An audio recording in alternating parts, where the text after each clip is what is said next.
Hello, everyone, and welcome back to our Truth Talk today. We have chosen a very amazing topic today, and once more, I'm super excited. It's the topic of emotions versus stoicism. And since Desi is that's much better in explaining English words, could you please explain to us what stoicism is? Yeah, so Stoicism is basically a systematic philosophy that dates back to 300 BC, which actually held the principles of logical thought to reflect a cosmic reason that is instantiated in nature. It's basically the repression of emotion and indifference to pleasure or pain. Um, it's just basically the belief that we should be free from passion, which as a woman in my incarnation, in my physical body and my predominant energy that I exude, the way that I live my life, the way that I experience it, for me, this is absolutely erroneous.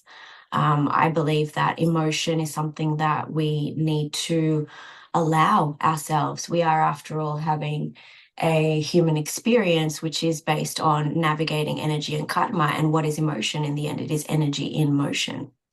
So for me, Stoicism, I mean, I have my beliefs about it. Um, but just to state, for me, I believe Stoicism, like I said before, it was originated in 300 BC. I think it is a very outdated indoctrination of how to navigate the human experience because it's based in control. And as souls, we need to recognize that there is no control. Does that make sense? Yeah, a lot of sense. Thank you. For me, it has a lot to do with rationality, like over rationalizing everything. And if we like look at the human body as a whole, you're just kind of living your experience here or somewhere up here. Like the rest of your body or your being doesn't really matter. It's kind of this. So if you're feeling, at the example, if you're like feeling sad, you might think about, okay, why do I feel sad? Is there actually a reason to feel sad? No, I could just choose not to feel sad, and I'm just choosing happiness instead.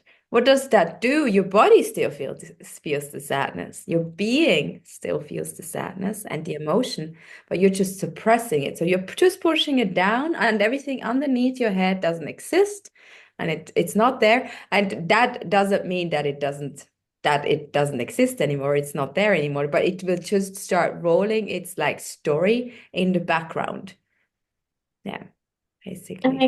it gets stored in the body, doesn't it? And so that's actually what causes disease because you are at dis-ease, right?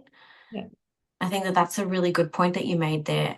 When we don't allow our emotions, we don't live our emotions, we don't give them a place to be. When we're storing it within the vessel, we're actually causing more wounding to ourselves, but also we're causing things with that suppression. I believe that we are causing things to at some point erupt in a much more detrimental way than if we felt and lived our emotions as they came. Naturally, we let them flow. For sure. And just while you were speaking, I was like seeing a physical body in front of me. And I was like, wow, if you see it in bodies when they're very rigid.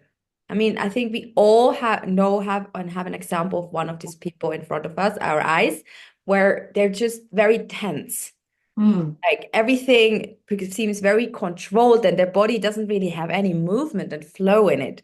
That is usually because you're suppressing everything, you're holding it in. It's like you're building this intense armor around your body that is holding everything in that you don't want to feel. So you become very rigid. I don't actually feel comfortable around people like that because it's like, whoa, it feels like I just need to push one single button and you're going to explode like a Mm. volcano. Mm. So that as a just so you see, like it's the mountain versus the water. The river, yeah, yeah, for sure, for sure. I feel like I just got a really cute image. Like I saw myself walking around with a pin and bursting everyone's bubble so that they start to feel their emotions because I really feel like it's super necessary. Sorry. not to put anybody through pain, obviously that's not the intention. The intention was more to just like, just surrender, let go, let it come through you. That's what's going to free you. I feel like, yeah, the more that we trap our emotions, we actually don't realize or recognize that we're actually just trapping ourselves. For sure. I like that image. And I just wanted to say, if you imagine you're putting a pin in a very tense, blown up balloon, what happens? The balloon explodes. So that actually would for most people be way too intense. But I still like the image because I think with inspirational talks, with being an example of showing that it can be different, we actually are putting like a little tiny opening into that balloon and it starts deflating. And Mm. new things can come in instead of blowing them open. But I do like the image. I was like, oh yes, that is a good one. That is a good For one. sure. That was really good because that just gave me the image of the balloon. When you actually put the pin in the very top where the latex hasn't expanded fully, or at the very bottom, that's actually a really good analogy because that's where the air just starts to come out slowly. And obviously that's the way we want to do it, not just by exploding it. But oh, you said something else that really inspired something, but then that image took over. Um, I just feel like generally, I feel like we there is a necessity to allow the emotions to be and to flow. I feel like they just teach us so much about ourselves. I feel like they teach us so much about ourselves as souls because we're not this personification. Our emotions are there based on the person that we are. It's based on whether something is being triggered from a past life or from a memory from childhood or, I don't know, just random examples from a relationship or from whatever. These emotions that they're there to teach us about ourselves as souls and to bring us back to. Now, careful with what I'm going to say. I need to be careful with this because I don't want to mean that we can over intellectualize because that is stoicism, which I believe that is not actually the right way to go about it. But with sitting with an emotion instead of in an emotion, you're actually able to welcome the emotion, sit with it, like I said, ask it, okay, so what are you here to teach me? What are you here to teach me about myself? What am I angry about with myself? What am I suppressing within myself that I feel the need to project anger, for example, onto somebody else? Where can you teach me that I can give myself a bit more love? Does that make sense? A lot of sense. I think that's a big part of what emotions are here for. There are teachers, and another big part for me is they actually cleanse me. So if I feel it, I feel refreshed. It's intense while you're in it. I mean, we've all been there where we felt like so much grief. It's intense when we're in it. But afterwards, things feel shuffled. Like I feel reshuffled. I feel realigned. And something is like lighter. So they help to wash us clean. So that's another big part. And through that, they might also be a teacher, like the teacher of being in the presence. Just Yes. being with what is so important. You don't have to do anything else. So I also would just highlight that. And I think that especially in when you over rationalize emotions, you suppress them, you don't feel them, you're not doing that. You're never cleansing yourself. Mm, Keeping all the shit in, literally. It's like, okay, we gotta talk about that. But it's like you refuse going to the toilet. That wouldn't be very comfortable. mm, So you gotta let that out. mm. Yeah. But dating it back to, like I said, it came about like 300 BC, right? I want to, or what is suggested to me is that this is going all the way back where the initial oppression of, and when I say the feminine, I don't just mean the woman in the physical body. When I say the feminine, I mean the energy, right? What is feminine energy? Feminine energy is vulnerable. Feminine energy is raw. Feminine energy is magic. Feminine energy is all these things, excuse me, that have been suppressed or that we have been told or taught is wrong, is what we need to avoid. We can see it, for example, in such an easy analogy as the masculine energy is more akin to the sun, for example, and the feminine energy is more akin to the moon, right? So we can see day and night in this representation. And so everything that is day, that is light, is good. Everything that is night, is moon, is shadow, is wrong. This is something that's been taught for eons and eons and eons. And this is something that we were mentioning the other day, right? We were mentioning about archaic and outdated ways of teaching and indoctrination. So I feel like, just taking it back to what you were saying about the rigidity and etc., it's a very masculine, energetic kind of way of dealing with the human experience. And I don't want to say with this that one is better or one is worse. We're just different. The energies are just different. But I believe that the people that are stoic, because it's obviously not just men, there are many women that are also stoic.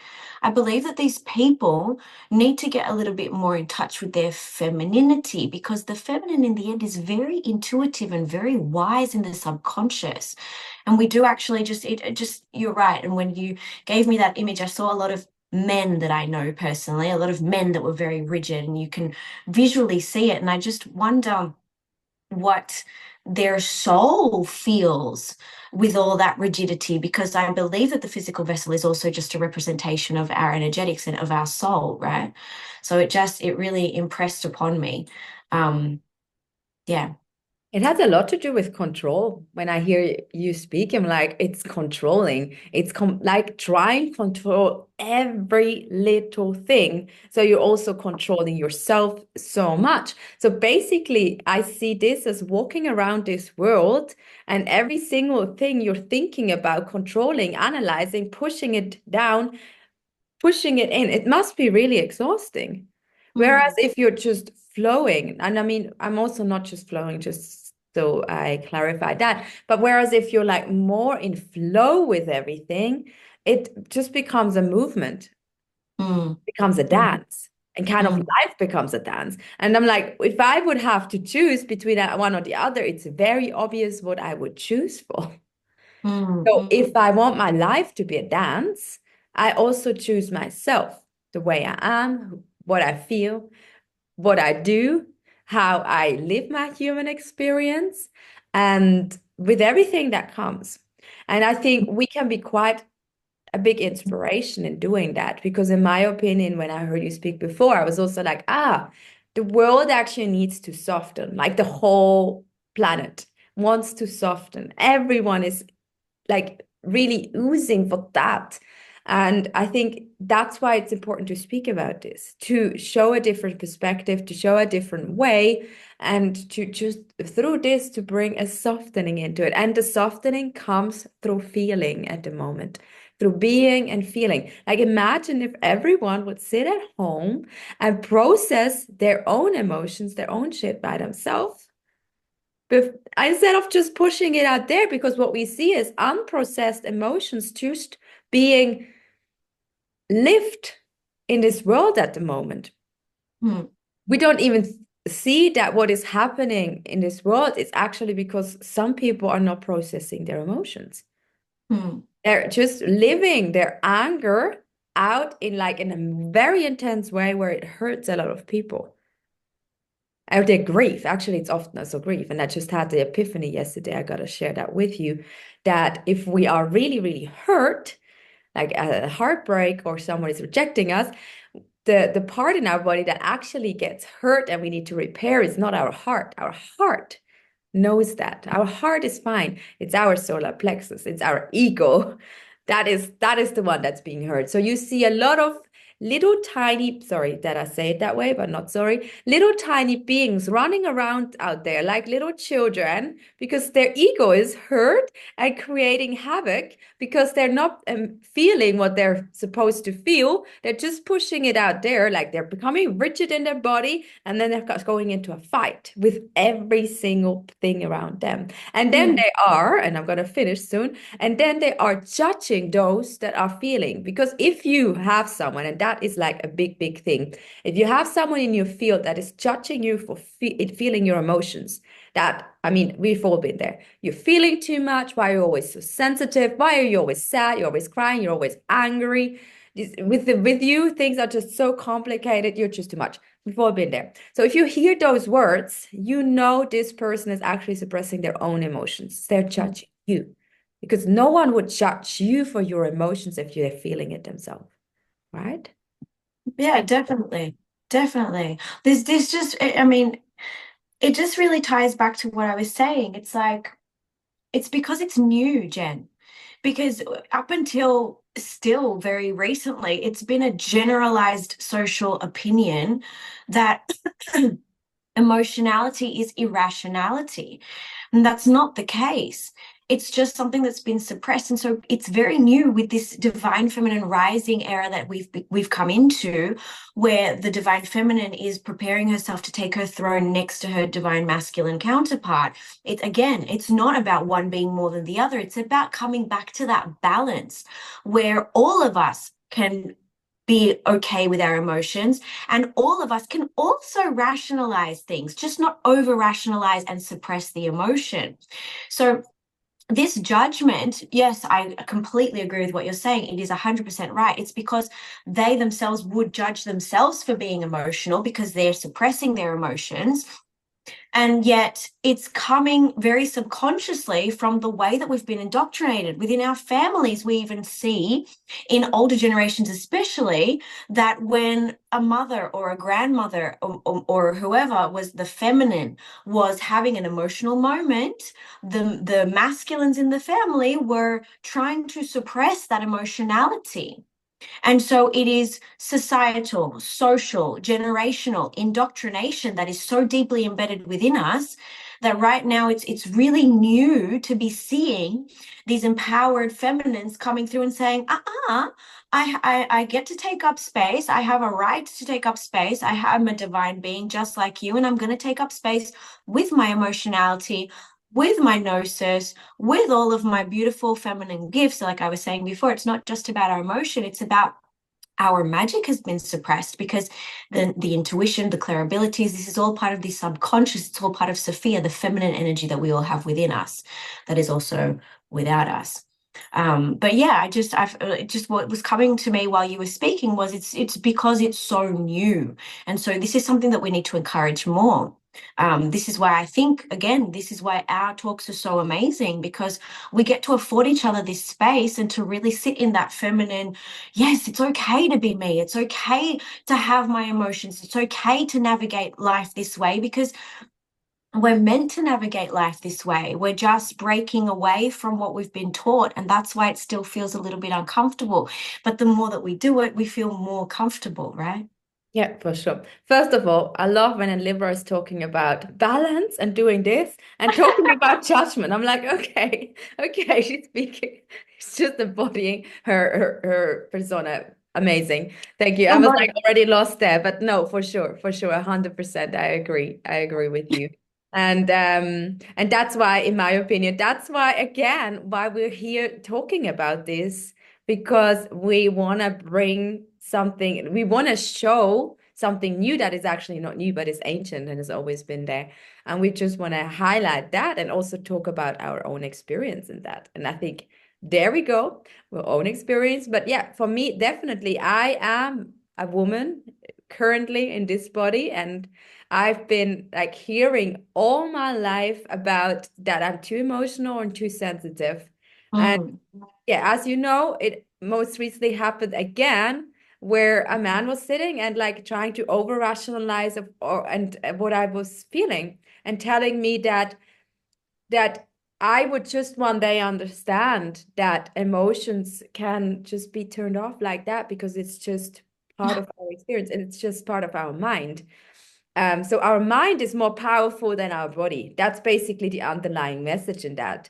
Um, and for me, I made a very big boundary there and saying like, I don't allow man, female, whoever to come into my life anymore from now on and put that thought on me because I know it's not the truth.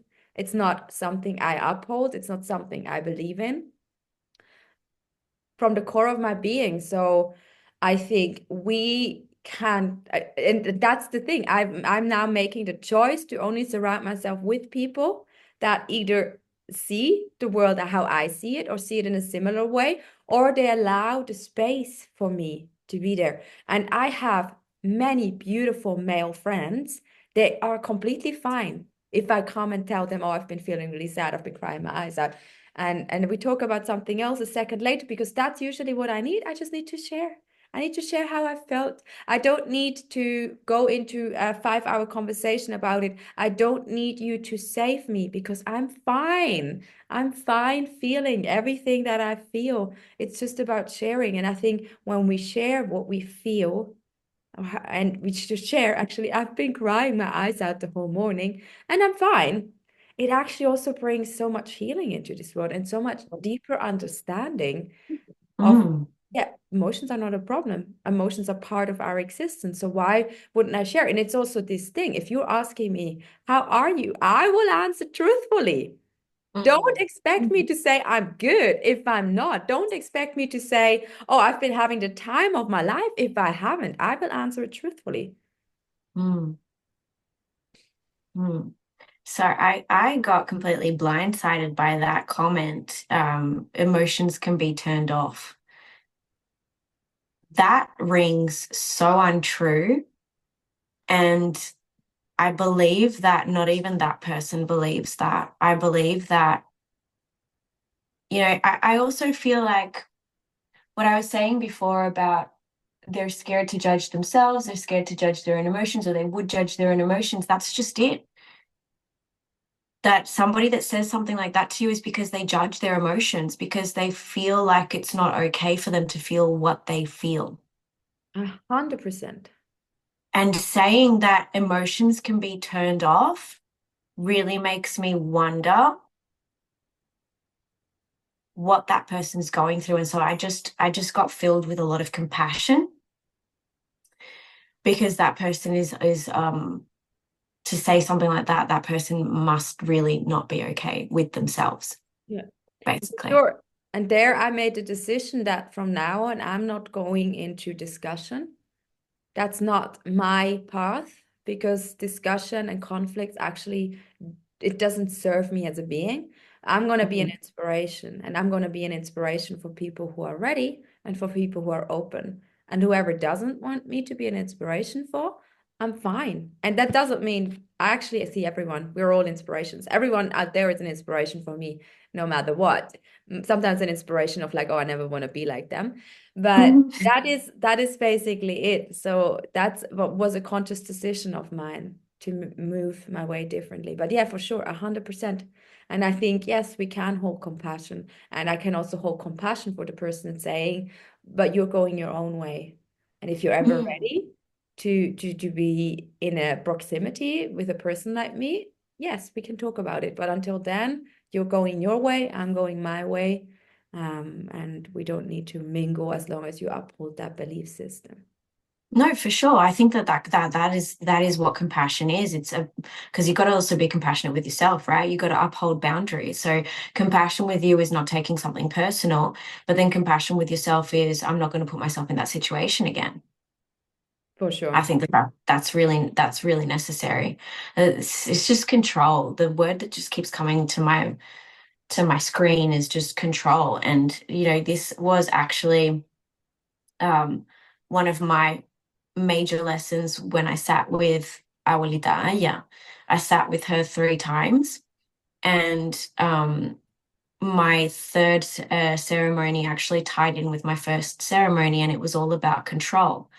One of my biggest life lessons is or was to let go of control, complete and total surrender, realizing that.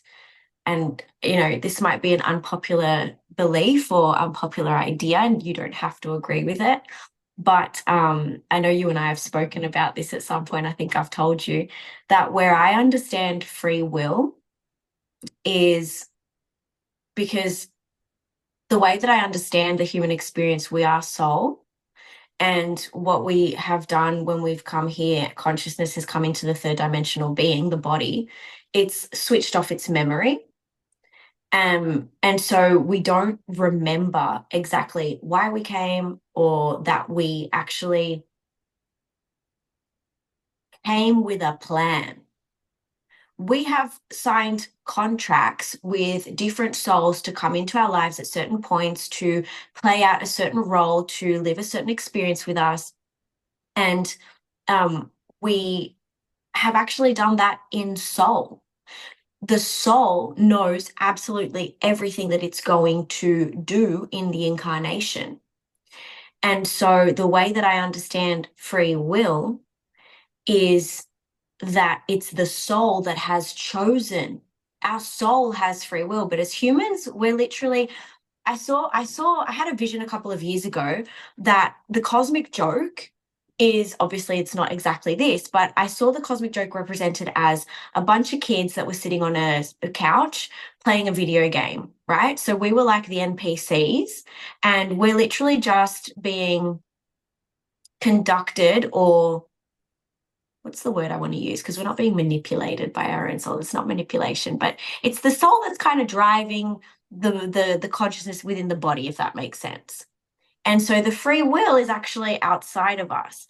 And that's where the human gets frustrated, because it believes that it is the one deciding, it is the one with the free will, it is the one. And that's all in the logical mind. It's all the rationality. You're trying to control everything, but it's all out of our control. So these were just the visions that I got while I was going through that lesson of the control when I sat with Aya. I mean, I got a lot more, but that was one of the main channelings that came through. Just let go of control. There is nothing that we actually get to decide, because in the end it's all really energy, and everything happen. You've got these expressions that everybody uses. Everything happens for a reason, everything in divine timing, everything in divine orchestration. Yeah, because it's the soul that's orchestrating everything. It orchestrated the family you came into, orchestrated the situations that you were going to live, orchestrated the life lessons that you were going to have. It orchestrated everything. So that control, I believe, is a very human concept, that actually it creates a lot more, it stifles our growth, it stifles our expansion. And so I feel like, yeah, just that, going back to that, coming back into that feminine gnosis of, like you said, flowing and letting it be. Yeah, I think that just brings me to something that I love saying. We just need to be human beings and not human doings, because the human doing frustrates itself. And so if you're doing something to hold on to a control, or doing something to control the outcome of something, you're not flowing, you're not being. Mm, for sure. And once more, I could tie it back to someone who is like very controlling with everything, they become rigid again. Mm, So it's again this like tense. I'm just feeling like, man, this must be so exhausting walking around this world with a body that is so tense, huh? Like imagine the amount of energy that costs if you're trying to control everything. Because we do live in a world that's like we things are just happening. Like I don't know what's gonna happen next. And if you're trying to control everything, that must be so exhausting. And instead of like, also, like you said, so beautiful, surrender. Like surrender for me is accepting what feels like chaos. And then, exactly. yeah, and then I'm actually coming in, like I'm also a physics nerd, with the chaos theory, which is my favorite theory. But I'm coming in with the chaos theory because, like, yes, order looks very beautiful, but I don't think it actually makes sense for our human experience. It's Mm, more like allowing the flow, the surrender, the allowing the chaos, because we actually thrive in chaos. And when we let go of controlling things and we trust into and surrender and trust in everything will happen, and like you said, and most likely everything that will happen has already been chosen by you, which is also quite beautiful. But this is like way more relaxing, and it actually feels very scary at moments because I'm there and you're there, because complete surrender and trust, we don't really have role models for that. So it mm, feels like I'm mm. just dropping completely into the void, into the nothingness, letting go of everything, and there is nothing and no one to hold me, which is also the truth. But it's also not the truth, because actually, yes, I am holding myself. always, constantly. I'm always being held. Always. Exactly. It's not, I was just going to say that when you said I'm holding myself, it's not just you holding yourself. You are held.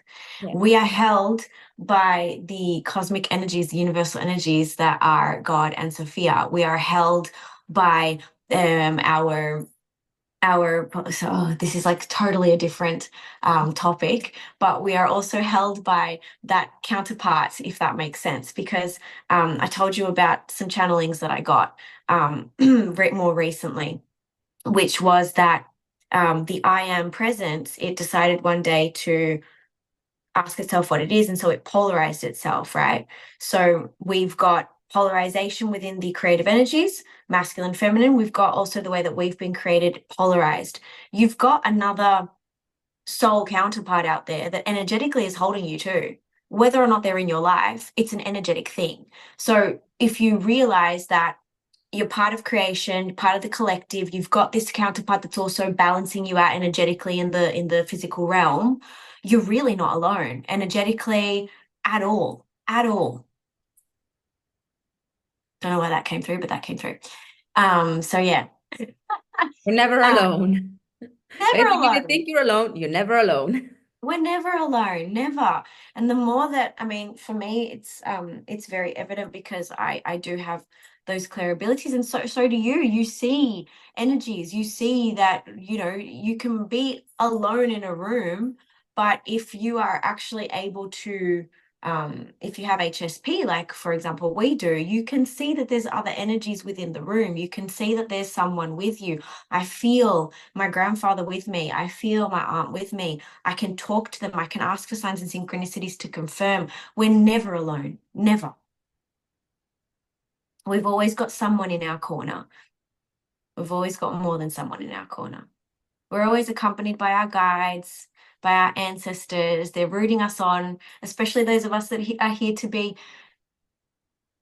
You know, I don't really like this about the generational curse breakers. I prefer to call it the generational wealth makers. We're creating wealth of emotion, of abundance in finance, of abundance in freedom, in abundance. So we're the generational wealth makers. So if you're the generational wealth maker of your family, you're definitely not alone because everybody's rooting you on constantly. And you know, you've been chosen for this. You've taken this on. And so everybody's backing you. Beautiful. And apparently they're backing us to speak about this stuff. Yeah, I Important. mean, Very important. it's just so much wants to push through. While you're talking, I pick up something that I'm like, oh yes, and then another channeling comes through, and then I get lost with the first one. I need to start writing stuff down when you're talking, but then I feel like I'm not paying sufficient attention to you. You deserve my presence. My presence is needed here. It's required.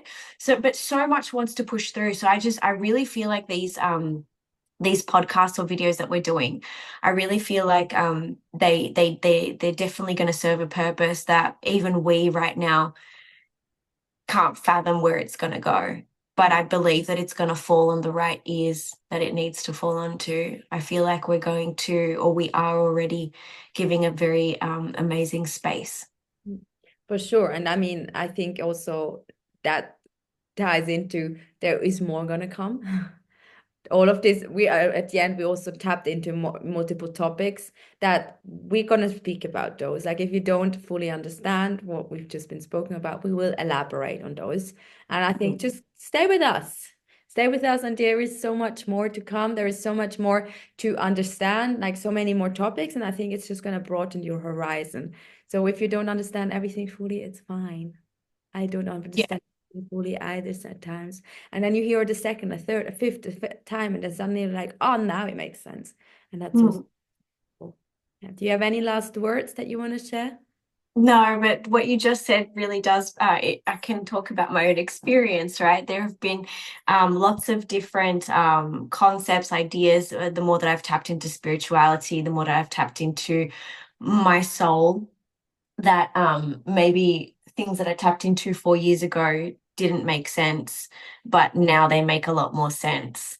And so it's just about raising your vibration so that you can really tap into these things and soak yourself in them, and let it permeate at the rhythm it needs to permeate. Beautiful. divine orchestration. Beautiful. Yes, so I'm definitely very curious if anyone that is watching this wants to share, how do you deal with your emotions? How do Mm. you live them? What resonated? What did you learn here? Because I think that's always a very good one.